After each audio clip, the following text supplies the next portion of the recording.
Well, welcome back. Lot Talk, powered by Lotpop, episode 6. We are in the month of December. We're coming up at the end of the year. Guys, this is going to be absolutely positively one of our best series yet. Now, this series, we decided to call it Bucket Management, and I cannot wait to dive into bucket management. I'm Chris Keene. I'm one of your co-hosts. Joining me are my great friends, our Chief Executive Officer, our Executive Vice President, Mr. John Anderson, our Director of Training and Performance Engineering, Mr. Ronaldo Leonard. Gentlemen, tell me, how excited are you guys to help the rest of our automotive community take all the suck out of the job we do each and every day, and let's try to make it a little bit easier and get ourselves prepared with bucket management to end 2024 and go into 2025. John, what are you thinking, brother?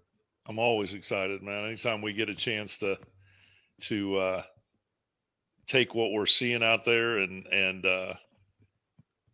organize it, hopefully organize it, because there's a lot out there, but organize it and then, find a way to deliver that back, hopefully to dealers that come across our podcast or are listening. Always excited about that, the give back, right? We've all, the three of us have talked about this quite a bit, right? How good this industry has been to each of us, right? And so, I think the Bible speaks to that, right? Too much is given, much is required, right? So I think that's what excites me about this. It's a way for us to kind of take some of this information we're seeing on a weekly basis, some of the similar struggles we're seeing with our dealer partners, and pass that on and try to help through that. So yeah, I'm really excited about it. New segment too. New segment this month. Yes. New segment, bucket management. Ronaldo, when you hear bucket management, what's the first thing that comes to your mind? Oh, dude. Well, it always leads me back to two of our driving pillars. First of all, to help dealers sell what they're stock what they're selling. But with that, also making sure that they sell the majority of their inventory out of the first 30 days that it's in inventory. And, as we move into the next year, a lot of dealers are sitting there scratching their head and they're trying to figure out, well, how do I make sure that I don't repeat 2024 in 2025? And, our conversations as we're planning and putting strategies together to work with our dealer partners, it came up that bucket management is probably the biggest way that we can impact a dealer's inventory every single day. And here we are. So that's the first thing that came to mind for me. And I'm looking forward to diving into this. I'm locked, cocked, and ready to rock. Let's get after it. That's what I love. So, the title, and I'm going to kind of jump all over the place here, but the title of, today's episode around the whole theme of bucket management, does your bucket have a hole in it? Now, before we kind of unpack that a little bit more, I kind of want to give our listeners and our viewers what's to come. Now, last episode, we had the amazing Stacy, the CRM queen. We had her kind of put a bow on the series that we talked about of no more shooting fish in the barrel. Now, due to some scheduling conflicts, unfortunately, she wasn't able to kind of get with us this week, but we're going to get with her again very, very soon and look forward to that coming out, guys. So note that we're going to kind of bounce around a little bit here. Today, we're going to talk about some bucket management, but starting and airing very, very soon is some things back from Stacy. And we're going to take one of the top 1, 2, maybe even 3 questions, and we're going to unpack those some more. But as the weeks come, listen, earmark this, set this as a favorite, set this as an alert, mark it on your calendar. You're not going to want to miss this, especially for every inventory manager that's out there, every GM that's out there, every used car manager, every dealer principal that's out there. You're not going to want to miss this, because we also got some special guests that are going to be joining us at the end of this series to really take everything that we've unpacked everything that we keep finding throughout the weeks with the hundreds and hundreds and hundreds of calls that our company gets the opportunity to do business with each and every day, each and every week. We're going to talk about, overall bucket management. We're going to talk about how big of a hole, if any hole, does your bucket have in it. We're going to talk about the invasion of the body snatchers. And then we're going to talk about the teacher and the student. And all of this is going to come around bucket management. I'm so excited. Now, John, you and I were talking about it, and Ronaldo, we were talking about the other day. I mean, we could take 52 weeks and talk about bucket management. But John, when you think about bucket management, if we think back to before we even had all this cool software to manage this inventory, if we think about back in the day, how did you manage your inventory back then? I'm surprised there wasn't an old age blow in there that I usually get on this. It's coming. It's coming, brother. I'm just letting you walk into it. I'm letting you walk into it this time. I appreciate that. Really, Chris, there were a couple different ways. One, I'm a huge Tommy Gibbs fan. So if anybody knows Tommy out there, right, it was always every day you go in and find your 10 most expensive vehicles, right? So that's one way of trying to manage inventory the old school way, to where you're not letting inventory that has the high risk of not getting traffic on it age in your inventory. Another way that I would order in the computer, I would arrange my inventory and then print out a sheet and obviously keep that in front of me that way.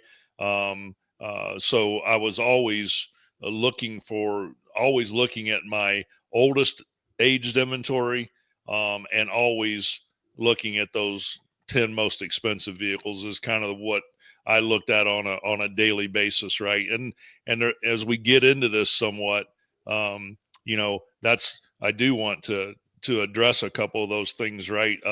Because when you start talking about bucket management, right, you can get yourself, which I learned from our CEO when he was working with me when I was at a store, right? You can get yourself into a little bit of trick bag in bucket management if you're just focused, if you constantly focus on aged inventory. So there's a little bit of teaser. We'll get to that, but that's how I primarily looked at it before we had the tools we have today.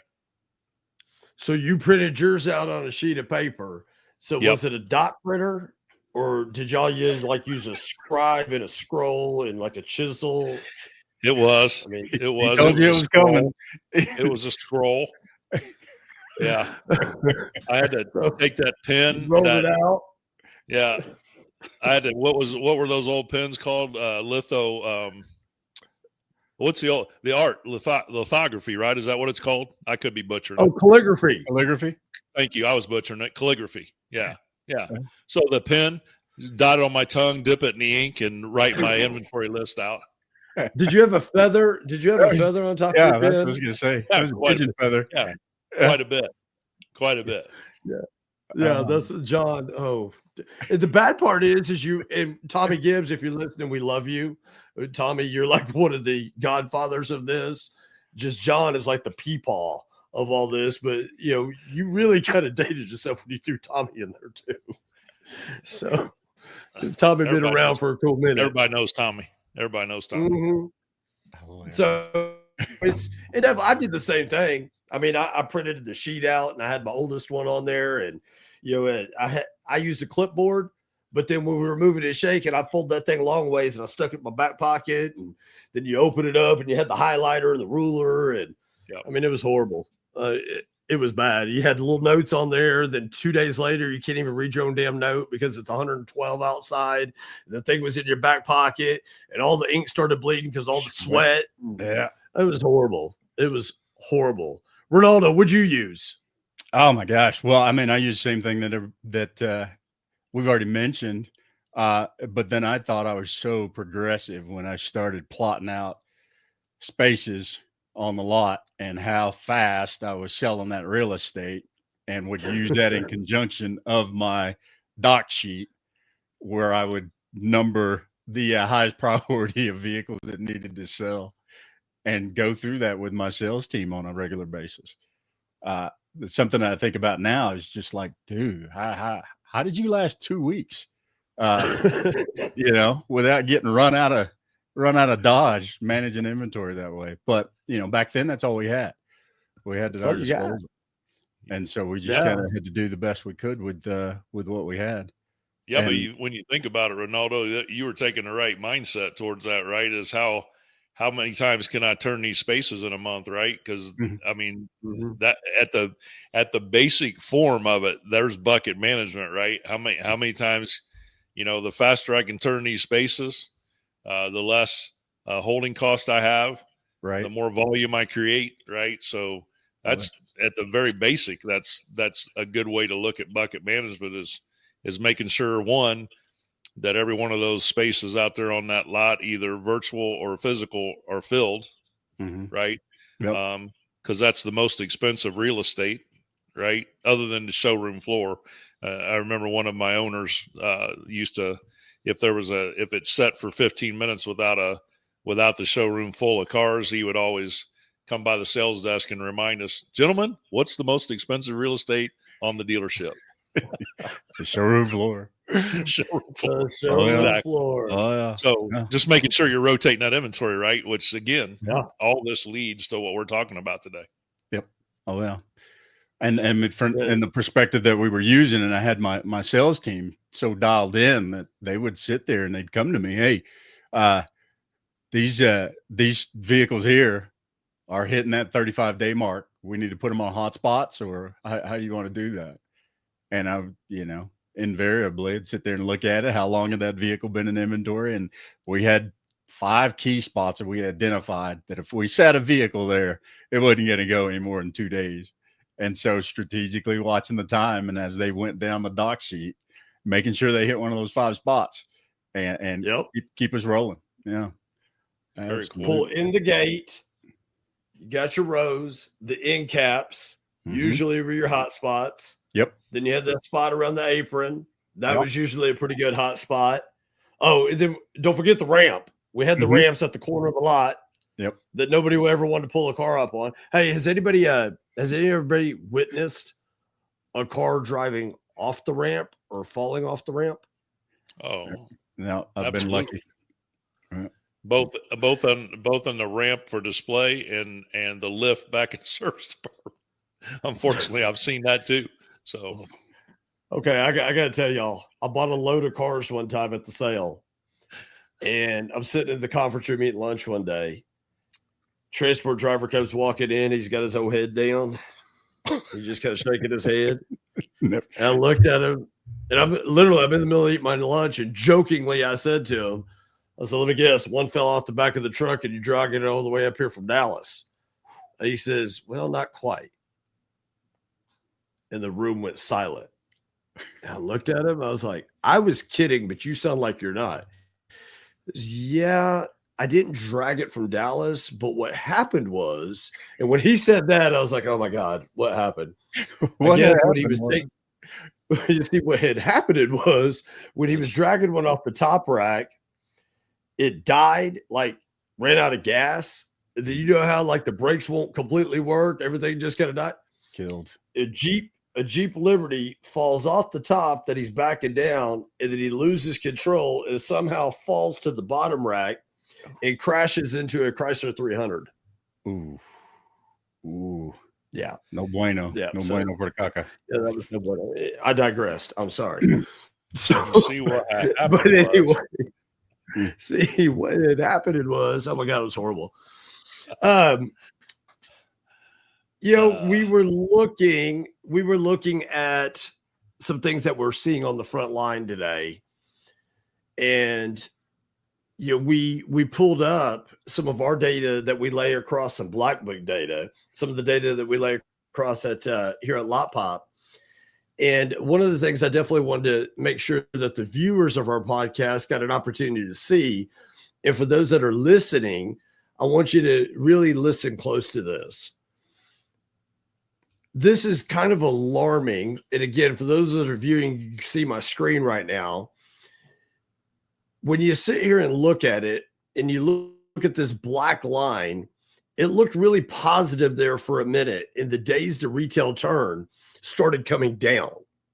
Even though that red line, the shopper index was coming down, but the shoppers that are out there were making decisions faster. But now you look at it and it's starting to tick back up. And now the days to retail turn are all the way back up to 49 days. John, what do you make of that? It's, we addressed this earlier. We addressed this stuff earlier on in one of our podcasts is, there's a lot of variables that go into this. Right. Mm-hmm. And so without getting too long winded in this area, right. Typically this time of year, you just have lower shopper counts, right? Which you're seeing. And again, for those of you listening, the trend of shopper activity is dropping off. Right. And so, I think, there was a tick up there in, or that day supply dropped off for a little bit. It's starting to round back up. But I think a lot of that reasoning that you were seeing a drop there in sales wise. And I did, we were talking about this last week, there were a lot of vehicles that were lost in that hurricane that come up the East Coast. Right. And so when you talk about auction pricing that was staying up, right. And then you see, that dramatic down tip in retail days to turn, right. It dropped off pretty dramatically there. And I think that's when you saw a lot of replacement going on of that inventory. And now it's starting to round back up and you're starting to see, that shopper index drop back off and therefore that 2-week retail percentage drop back off. So I think, that hurricane had an effect in that short period of time there. Where I think that was where you saw a lot of that at, because not only dealers had to replace their inventory, but obviously people that were able to get back on their feet in a relatively, unfortunately, there's a lot of folks I feel terrible for that they're not back on their feet in that situation. But for those that did get back on their feet, they had to replace inventory. So I think that's where you saw a lot of that. That's just my opinion. But you typically don't see a tip like that this time of year. And that was a pretty dramatic one. Yeah.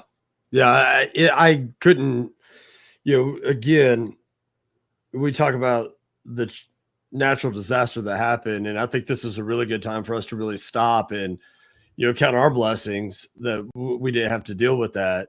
But again, it still extend out to, the people affected by that. Our hearts are definitely with you guys because there's still people that are wading through all of that mess. There's still people fighting with their insurance. There's still people, whether it's the consumer public fighting with their insurance just to replace their personal vehicle to go back and forth to work. Or there's still some of, the dealer partners that are out there and some of our brothers and sisters in the automotive community that are still fighting with these challenges. And, please know that if there's anything, a lot of them are living in tents.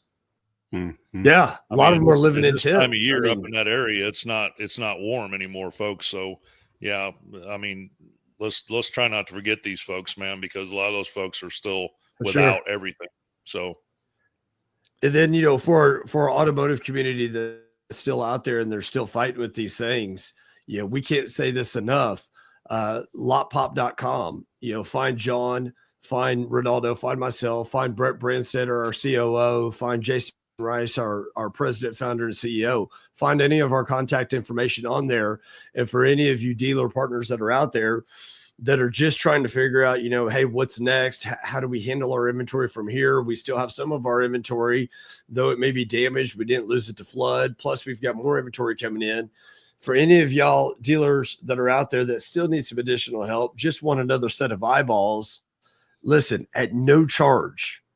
Go to lotpop.com, find us. We will be happy to just help give you another thought, give you another idea, because though that was months ago, we know it's still real for you right now.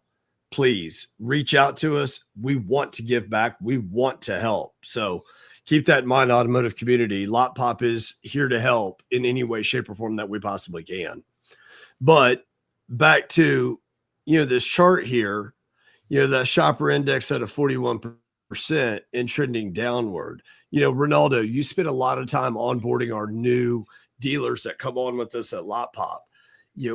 With these new dealers coming on and that shopper index trending downward, how do you see that affecting bucket management? Well, the biggest thing that I like to point out when a new dealer is coming in is the difference between a dealer that's got solid processes in place and one that is kind of, they're operating in a reactive mode. You see those dealer counts start to decline, and it's a Chicken Little moment. The sky is falling. What do we have to do to get this taken care of? But for our dealer partners that have kind of taken a moment back to look at the processes and implement processes that we're going to allow them to manage their buckets effectively, statistics like that will pay a certain effect on what their inventory is doing. But what we see is that the troughs, as I like to call it, you got your peaks and your valleys, but those troughs, those moments where you are in a low spot in the number of units that you're selling and the amount of time that it takes you to sell them, those are short-lived. Everybody's going to be affected by, that type of data, shopper counts down. But if you've taken the time to go ahead and situate your processes and make sure that everything is in order, you're going to continue to do business as usual. You're just going to see that small amount of time between your two peaks. It's going to shorten. And so with dealers that are coming in and new to bucket management philosophy, it doesn't make a whole lot of sense because they're still in that set it and forget it mode that we talked about a couple of weeks ago. Let me buy a car. I'm going to put a number on it. Somebody's going to show up eventually and take it off our hands, rather than looking at it strategically and managing exactly how we're working those vehicles so there isn't bleed through in our age buckets. But yeah, new dealers, they have a lot of work to do in order to get those processes in place. But across the board, we're still suffering the effects of COVID, where we can sit back, take orders, and the inventory is going to turn itself and take care of itself. But that bucket, that's why bucket management is so important, because it sets you up for success no matter what the outside influences are telling us or showing us. We've got processes in place to make sure that we give ourselves the best opportunity to make sure that inventory doesn't bleed out on us and it doesn't sit on the lot any longer than necessary. Does that make sense?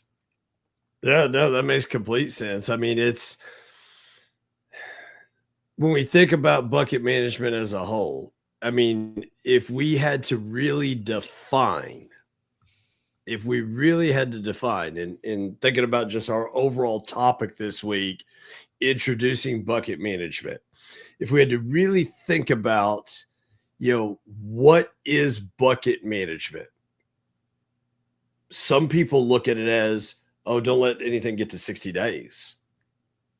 But then to your point, Ronaldo, you've got that dealer that's more in a proactive approach to things versus reacting to the old school way that we talked about a minute ago, when you printed out the inventory sheet and you had your highlighter and your pen and your pencil and all that out, and printing it out from your oldest to your newest and just working from the bottom up, if you will.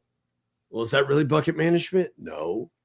Because when we really think about our core pillars here at Lotpop, sell what you stock what you sell, and do everything in the first 30. Well, how could you possibly manage your buckets that way if you're working from your oldest to your newest? Because now you're just constantly having that bleed through. That's talking about that hole in the bucket. And John, you kind of described that really well earlier in the last week when we were talking about, hey, what are we going to talk about? What's our next subject? And it was around bucket management. And the title of today's, segment, having that hole in your bucket. Does your bucket have a hole in it? Talk a little bit about what you shared with Ronaldo and I from when you first started as a dealer partner before you became an employee of Lotpop, and how Jason would talk to you about bucket management. Talk about that with our viewers, with our listeners for a minute. Well, yeah, I mean, I was doing what a lot of people do, and we see when we onboard a new dealer, or we're doing a demo with a dealer, and they're gracious enough to share their inventory management or tool with us, so we can look and see, how their inventory is flowing, right? And so I did what a lot of dealers do, right? Because typically there's two focuses in a dealership. One, you've got the fresh focus, right? So you've traded for or you purchase a unit or units, and they come in. And then we have all that work that needs to go into, we've got to, I would walk out and I would look at the vehicle. I would kind of get an overview of how I felt about the vehicle. I would pencil notes on the windshield, wax pencil on the windshield for my service manager. And then that vehicle goes into the process, right? So it's in service, and then it gets out of service, and then it goes into detail, right? And we're focused on that because days to lot ready are so important, right? Especially when you're talking about if you want 65% or higher sales out of that first 30 days, right? And it's when you guys, I want to put, and I know I appreciate the comments we get, and I'm sure somebody's going to comment differently, and I'm fine with that, and I'd be more than happy to enter into discussion. But I want to put to bed, when you cut a check for that vehicle, the clock starts, right? Yeah. This has been a constant debate that we hear from dealers. Well, until that thing's ready to go, we don't put it into retail inventory. Well, then you're kidding yourself, right? Because when that, I find it hard to believe that people would think any differently than they think about their customers, right? When their customers come in, right? Depreciating asset, it starts at day one. Once we buy that car. Now, we had a couple years there around COVID where that wasn't the case, but that's all history now. So, once you trade or cut that check, that clock's ticking. So getting that through that process. So we're so focused on that fresh inventory coming in and getting that inventory that's where we spend a lot of our time. And then once we move off that inventory, let's say we've got that caught up for the day. Typically what we do is we jump right to any aged inventory that we have. So anything, whatever your aging policy is, right? I would suggest that dealers nowadays move towards a 45-day age policy, but most dealers we hear are either 60, 75, or 90, mostly 60. So any inventory that I have sitting at 60 days or longer, right, I shift my focus to that. And the problem is, and that's exactly what I was doing, you're referring to, Chris, and what I talked to you guys about, is the problem that I learned when I started meeting with Jason on a weekly basis is I would shift my focus to that aged inventory, and I might sell 5 today, and tomorrow 5 more would drop in, right? Because I wasn't managing my buckets. I was letting the inventory bleed through. It was dropping down through from 0 to 15, 16 to 30, 31 to 45, 46 to 60, and then 61 day plus. And then, so I very rarely paid attention to that middle bucket inventory, which we find a lot of dealers don't. And I found out, which really surprised me, that middle bucket inventory is really the most critical inventory, right? To get a handle on understanding how to maneuver and work my aging buckets. That middle bucket inventory is extremely critical, and it's typically the last inventory that gets paid attention to at a dealership. Yeah, no, you're spot on, John. And, we were talking about just a minute ago, and Ronaldo kind of brought it up, about those valleys and those troughs and those highs and those lows. And for those watching, on the podcast, I'm sharing my screen here. We'll get Brett to cue that up here. But on my screen, what you're seeing here, this is a prime example Okay. Green line trending downward, which means their inventory count's going down. But then all of a sudden you see right inside here, oh, my inventory is coming down. Hey, I'm selling some cars. Oh, wait a minute. I'm out of cars. I need to go buy some cars. Oh, now I've got all this service downline problem. My processes aren't tight, my recon. And then my sell rates come back down again. So that's a form of the bucket management that we talk about. And John, I know you had a very healthy conversation with our dealer partners the other day about this. Ronaldo, you coach this, with our new dealers and even with our existing dealers all the time. That consistent acquisition strategy as well plays into that bucket management, because we see very similar situations like this all the time. The inventory goes straight down. Yeah, we're selling some cars, but then we got to go retool the inventory, and it never fails. That sell rate comes all the way back down again. I mean, Ronaldo, what is, in your opinion, and even beyond opinion, because you're training this every day, you're working with our performance engineers every single day, why is this a problem for dealers in bucket management? I think it's once again, it goes back to whether or not you want to position yourself to be in a proactive mode or a reactive mode. And, when we talk about WTF, working the facts, a big part of it is knowing exactly how many dollars or how many units of your inventory you have sitting in those particular buckets, attaching that to exactly what your sales pace is in order to be able to know and stay ahead of the curve with how you need to bring that inventory in and not be affected by, what other issues you might have. You mentioned in the downline process of getting that vehicle photoed and up and merchandised online, or the ability to be able to get it through recon so that it's physically ready to be placed on the front line.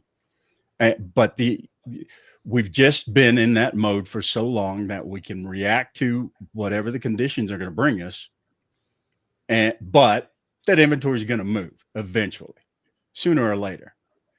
But by taking our eyes off the ball and the entire picture and how everything is affected by whether we're being proactive or reactive, just kind of resting on our laurels and knowing that eventually that vehicle is going to sell. It may be 150 days from now. It may be 45 days from now, but it's going to leave. But not having a strategy behind how do I get this inventory positioned so that it does leave before day 45, as opposed to sitting back 130, 45 days before it actually does. But I don't think we're too far removed, or I don't think it's too far out of line, because a lot of people have shared this with myself, and I know you guys have heard it as well. 15 is the new 30, 30 is the new 45, and 45 is the new 60 day. Right. And with as quick as our market is moving, I'd be curious if you would drop it in the comment below. Before those watching this podcast, I'd be curious how many of you listeners out there, how many of you viewers out there are of that same mindset that 15 days is the new 30 days, 30 days is the new 45, 45 being the new 60. And if you're of that mindset, I'd be really curious, what is your plan when a car gets to 30 day? What is your plan when it gets to 15 day? What is your plan when it gets to 45 day? Or are you still looking at this saying, well, the market day supply is a 47 and I'm 32 days into it, I'm okay for a little bit longer? Or are you really looking at your activity or lack thereof? Because when we really think about this whole bucket management, John, it becomes extremely necessary, especially when ownership is really starting to look at their cash again and really starting to see on their financial statements that net to gross percentage has really started coming down. I mean, there's not guys out there clocking that 35, 45, 50% net to gross anymore, John. And that cash is starting to tighten up. So in a few short words, why would you say, thinking from an ownership, thinking from an operator, thinking from somebody who's responsible for the financial statement, why is bucket management necessary? Did you just tell me a few short words? Well, I tried. I mean, you know me, Chris. Come on. No, in all seriousness, I think I need to clarify a couple things. Look, guys, I get it, man.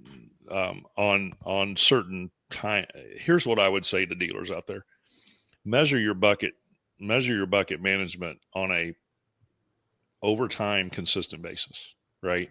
Mm-hmm. We see it a lot, right? We see where dealers fall into a period of time where things are going really smooth. The inventory's flowing, and they're having success. But then when we backdate that data that we look at on a daily basis, what do we typically see? And this is what, look, to answer your question, Chris, if I'm a dealer principal, and I get it, guys, dealer principals now, right? I've heard it, right? A lot of dealer principals are comparing what you're doing now to back in COVID days. Now, while that might not be fair, he's the dealer principal. It's his right, right? And so our job, and I think I said this on an earlier podcast, and I'll say it again, our number one job as a manager at a dealership is to return dollars with our owners. So our return on investment. Our owners have their dollars invested in that used car inventory, that new car inventory. So what they're interested in, you're much like a broker, a stockbroker, an investment portfolio manager. Understand it. That owner's looking for the highest rate of return on his invested dollars in that inventory. And so how do I get that highest rate of return? It's by consistently managing my buckets with the higher percentage of that inventory sitting on the lot in 0 to 30 day. So for us, it's, and I hear the reason why I say highest percentage, because I hear different people say different things. For Lotpop and Lotpop dealer partners, we're managing that to 65%. So 65% of your inventory sitting on the lot needs to be in that 0 to 30 day, and selling the same way. I need to be selling on a consistent basis. So we trend it every day. And so we need to be selling 65% of our sales need to be coming out of that 0 to 30 day to maximize the return on investment every day. Right. And so as we're selling that inventory, yes, part of our responsibility is to reload. Right. And what's the mistake we see a lot of dealers make that causes this disruption in bucket management is they have a good weekend where they'll sell 20 cars and then they go out and they'll buy 30 and they bring them all in. And now all of a sudden, that's not the problem. It's not, if you're set up for that. The problem is when we start to see, when we're working with our dealer partners and we start to get them, they get it, right? It happened to me when I was working with Jason. Stores started selling more inventory, right? And now all of a sudden that puts downline pressure on other departments in my dealership, my service department, because now I'm pushing more inventory through the service department. Now I'm pushing more inventory through the detail department at a faster pace, right? And if we haven't taken the time to adjust those areas, right, we can't, for instance, we can't have 2 used car techs dedicated to our used car inventory when we were stocking 50 units and selling 40. And now all of a sudden we're selling 100, we're stocking 100, selling 100, and we're still using 2 dedicated used car techs. That's not going to work. It's going to backlog the system. So I have to think about those downline processes. How do I get those prepared for what's coming? Because that's where we see that has a lot to do with bucket management. And what we're really talking about is, yes, everybody has highs, right? We're looking at the way to do that is more consistent. And we have dealers we could show where they're consistent week in and week out, month in and month out. They're consistent. They're selling what they're stocking, and they're maintaining 65 to 70% of those sales coming out of their 0 to 30 day. That's what you want to look for. because we can all point to times where we hit those metrics. What I want to see is, are we doing it over a consistent basis? Because that's where you're going to generate the highest return of investment for that dealer. And that's the number one job we have as managers of a store. So that being said, you used a word a lot there, and Ronaldo, I want to hear from you on this. John talked about, the consistency. Okay. We covered three of five very important factors. We covered what is bucket management. And again, this is just kicking off for the coming episodes as we dive deeper into this. What is bucket management? Well, very simply put, selling and keeping 65% of your inventory in the first 30. Okay. Why is it necessary? That's even more simple. That's the volume, and not only the gross, because we understand that that's how, a lot of our used car managers, GSM, sales managers, etc. That's how you guys are paid. You're paid off of the gross. Okay. But also why it is necessary beyond the volume, beyond the gross. When we think about the dealer principals, the ownership, they get to pay the bills off of the net profit. So, and they get to make their money off the net profit. So why is that bucket management necessary? Volume, gross profit, net profit. Right. But the question I have for you, Ronaldo, is what are one or two things that our dealer partners can do to consistently, as John spoke several times, what are one, maybe two things that they could do consistently to achieve that bucket management? Well, yeah, the biggest thing that why we want to drive that consistency is that ability to be able to plan.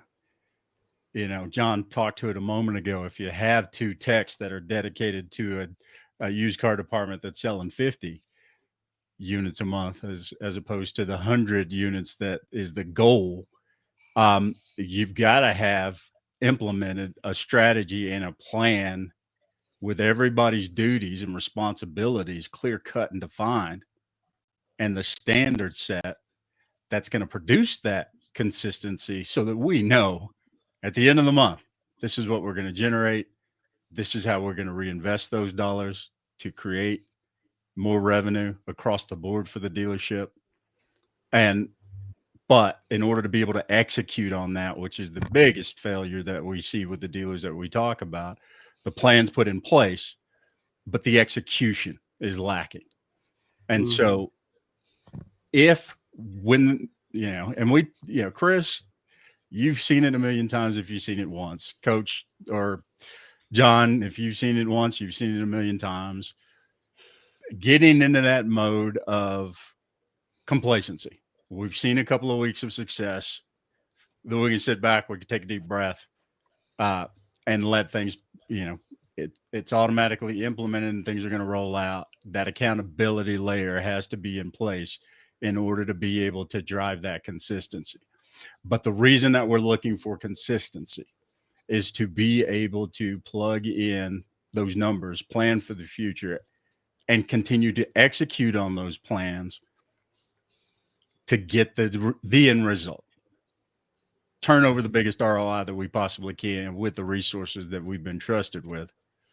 But if it's inconsistent, and anybody who's listening to this, or anybody who just walks through life on a daily basis, if there's some inconsistency involved in something that you're expecting, it's almost incredible. It's almost impossible to be able to manage and to be able to plan moving forward. So driving that consistency is going to get us into the point where we get to the situation where we see lift, both in number of units that a dealership is selling and also in the profit that they're generating. In the past, there's always been that question. I mean, dealers have had to make a question on whether or not they were going to be a dealership that focused on volume or one that was focused on gross. And they've always had to make that choice. But with the dealers that we visit with on a daily basis, we tell them, you don't have to make that choice anymore. You could be a volume dealership that is generating tremendous gross on a consistent level. And in order to be able to do that and achieve that, yeah, that consistency in the small everyday functionality of the plan and executing it on a regular basis, that consistency is probably the biggest part, probably just ahead of accountability, those accountability layers that we put in place. But that consistency allows you to accomplish, the goals that we've set out with our dealers. First of all, sell what you're stocking, stock what you're selling, but then also make sure that you're selling the majority of your inventory when it's most profitable, and it's in that first 30-day that it's in inventory, which is going to lead to the net profit absolutely, that our dealers are looking for. Mm-hmm. So to kind of put a bow on that, to recap that one more time, what is bucket management? Well, in the world of Lotpop, selling and keeping 65% or more of your inventory in that first 30. Why is it necessary? Volume, gross. I mean, it's pretty much that simple. And then the consistency to be able to achieve that really comes down to formulating your plan, but not just formulating it, executing that plan and staying consistent with that plan as you start to see lift without deviation from that plan until it's time to deviate. Because there will be a time to deviate, but not while you're getting the lift. Right. Not while you're getting the lift.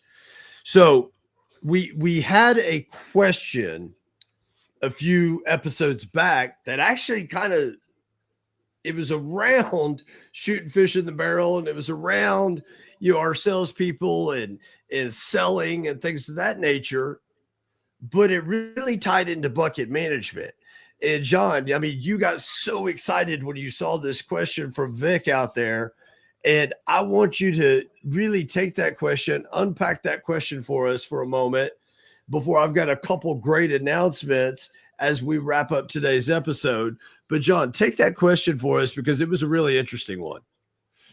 Yeah, no, Vic Jones sent us a question. Vic, I appreciate it very much. And I'm just going to read it. If the market comparison moves 3% in 3 days, you're making a lot of assumptions by stating a dealer should just lower their price just to get back to 98%, i.e. other dealer overage, conditions, comparison, et cetera, which is a great point. And I think, Vic brings up a great point. And I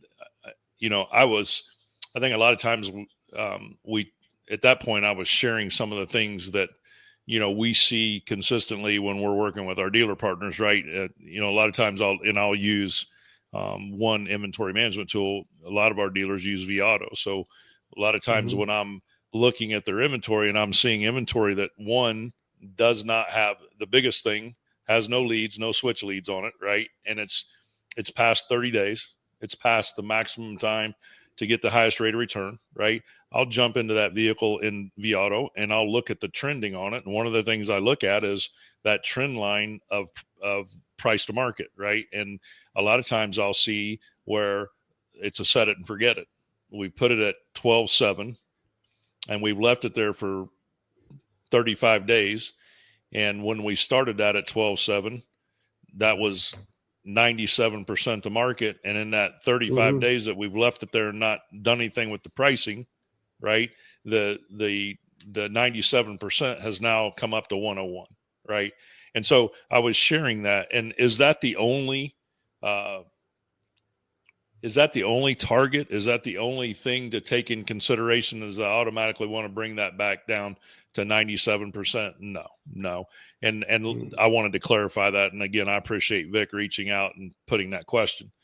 The point that I think we try to make as a team with our dealer partners is that's what we do, right? We put data out there, right? We have all these data points, right? Oh no, John, we work the facts. I get it. But I mean, Chris, the fact. How many times? You're right.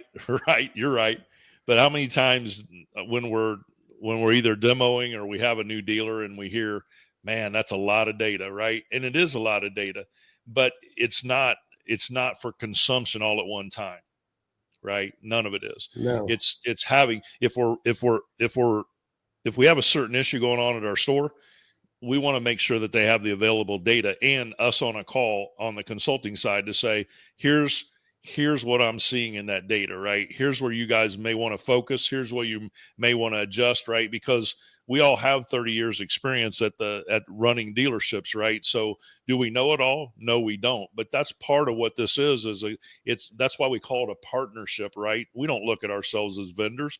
It's a partnership, and we're exchanging ideas, right? Hey, did you guys think about this, right? And that's all I was doing there is if I'm seeing a vehicle in my inventory and I've got no leads on it, I've got no switch opportunities on it on my lot, so we have no activity. That vehicle is past 30 days.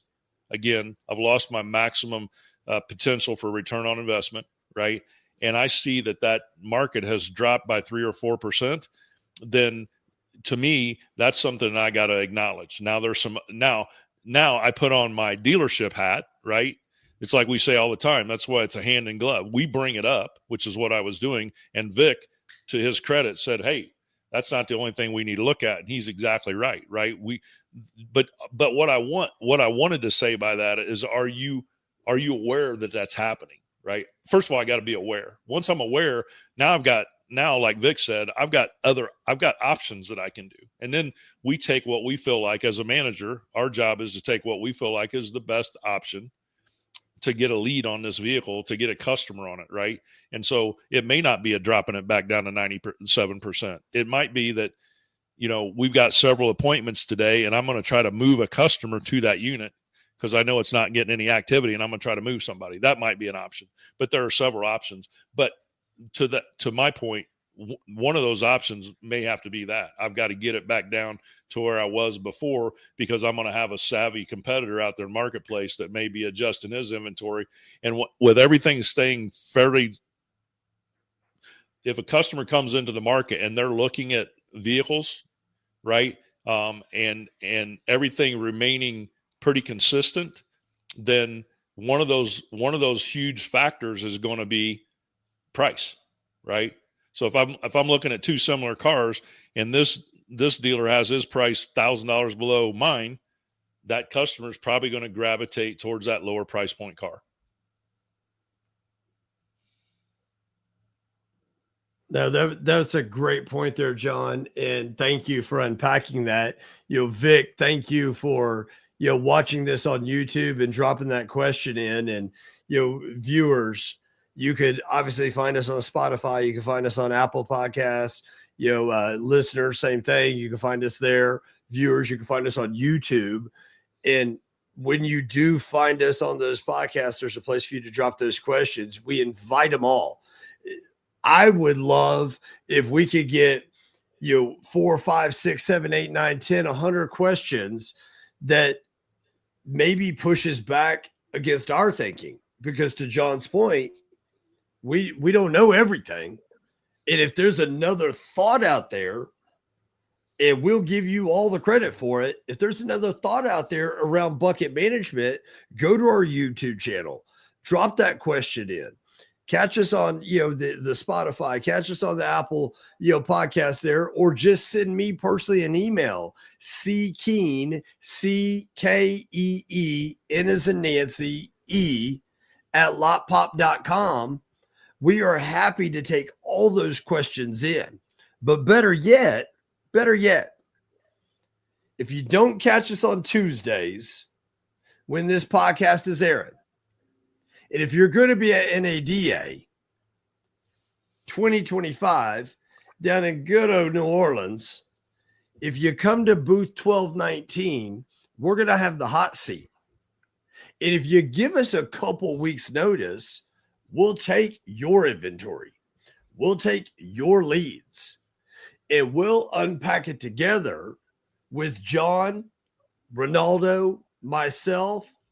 But better yet, we'll probably have one of the godfathers himself, the bucket management, Mr. Jason Rice, our president, founder, CEO, the very first performance manager ever.